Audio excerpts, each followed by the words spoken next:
Existe uma ideia fascinante na tradição mística judaica, vinda do livro Tânia, que diz que toda alma, antes mesmo de nascer, faz um juramento. E não é nada complicado, não. É um comando bem simples, mas que serve de guia para a vida inteira. E é o significado profundo por trás desse juramento que a gente vai desvendar agora. Então, que juramento é esse? É isso aí. Seja um tzadik, ou seja, uma pessoa justa, e não seja um rachá, uma pessoa ímpia. Parece bem direto, né? Mas essa simplicidade toda, na verdade, esconde um mistério e tanto. E é aqui que a coisa começa a ficar interessante, porque a primeira pergunta que surge é: peraí, isso não é meio redundante? Se alguém recebe a ordem de ser justo, já não está implícito que essa pessoa não deve ser ímpia? Para que dizer as duas coisas? Pois bem, é justamente nessa aparente redundância que está a chave para um entendimento muito mais profundo da natureza humana. Para a gente conseguir desvendar esse enigma, o Tânia nos apresenta uma ferramenta: 3 arquétipos espirituais.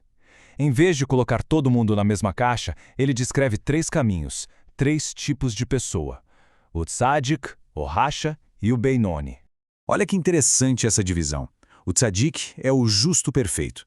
Essa pessoa não apenas evita o mal, ela tem verdadeiro nojo do mal, sabe? A alegria dela vem somente do que é divino.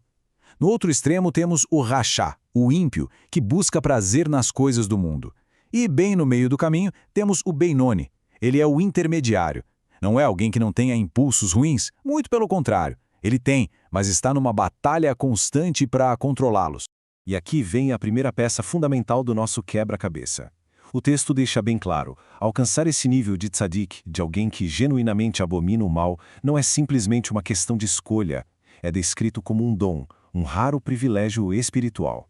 Sabendo disso, o juramento começa a fazer muito mais sentido, né? De repente, ele deixa de ser redundante e se revela um comando de 2 níveis. Seja um tzadik é o ideal, a meta lá no horizonte, a aspiração. Já o não seja um rachá é a parte prática, a batalha do dia a dia que todo mundo, sem exceção, tem o poder de vencer. E isso nos traz de volta para o Benoni. É ele o grande protagonista dessa história. O caminho do meio é o verdadeiro campo de batalha da escolha humana. É para esse tipo de pessoa que a segunda parte do juramento, a parte da escolha prática, é diretamente dirigida. E a mensagem aqui é super poderosa. Nesse campo de batalha interno, a liberdade de escolha é absoluta. Cada pessoa tem o livre-arbítrio para dominar a própria natureza, para controlar os impulsos e garantir que não vai se tornar um rachá, nem que seja por um único instante. Tá, mas como se trilha esse caminho na prática? Bom, o texto aponta para 2 ações que são a base de tudo. O caminho do Benoni é bem concreto. O primeiro passo é afastar-se do mal, que significa evitar ativamente as transgressões. O segundo é fazer o bem, cumprindo os deveres positivos. E olha só que detalhe. O texto dá um destaque especial ao estudo da Torá, dizendo que o valor desse estudo equivale a todos os outros deveres somados. Ok, a segunda parte do juramento, o não seja um racha, está clara, é uma escolha universal. Mas e a primeira parte? Como alguém pode cumprir o comando seja um tzadik se não recebeu esse dom? A resposta, segundo o texto, está no esforço de emulação. Mesmo que o destino de alguém não seja se tornar um tzadik, o juramento exige que a pessoa se esforce para agir como um, para imitar o seu serviço a Deus. A tentativa, o esforço sincero é o que realmente conta. E como se faz isso? Através de um treinamento mental, uma espécie de ginástica para a mente. O Benoni precisa trabalhar ativamente para cultivar 2 sentimentos opostos.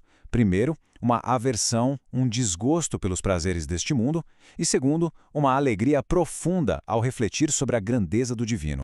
E para esse treinamento, o texto, citando os sábios, usa uns exemplos bem gráficos, bem potentes. Para combater a luxúria, a sugestão é meditar na transitoriedade do corpo. Para combater a gula, pensar no destino final de toda a comida. A ideia é sempre enxergar a decadência por trás de todos os prazeres do mundo. E aqui vem um ponto fundamental. O texto é muito realista e reconhece que, no começo, esse sentimento de aversão pode ser só imaginação, algo meio forçado. Mas isso não importa.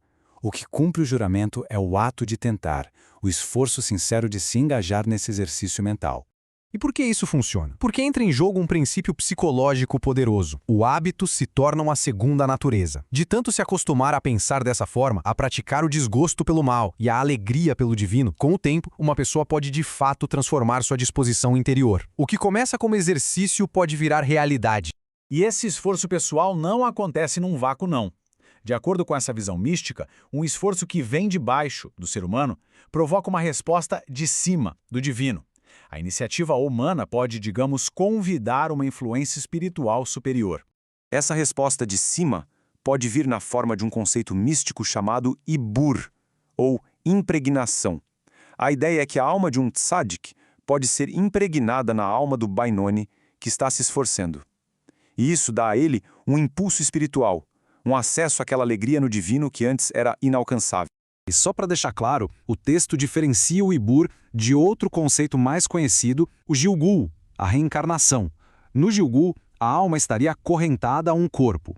Já no Ibur, a alma do tzadik age como uma ajuda, um impulso, uma força adicional, mas sem nunca dominar a alma de quem a recebe.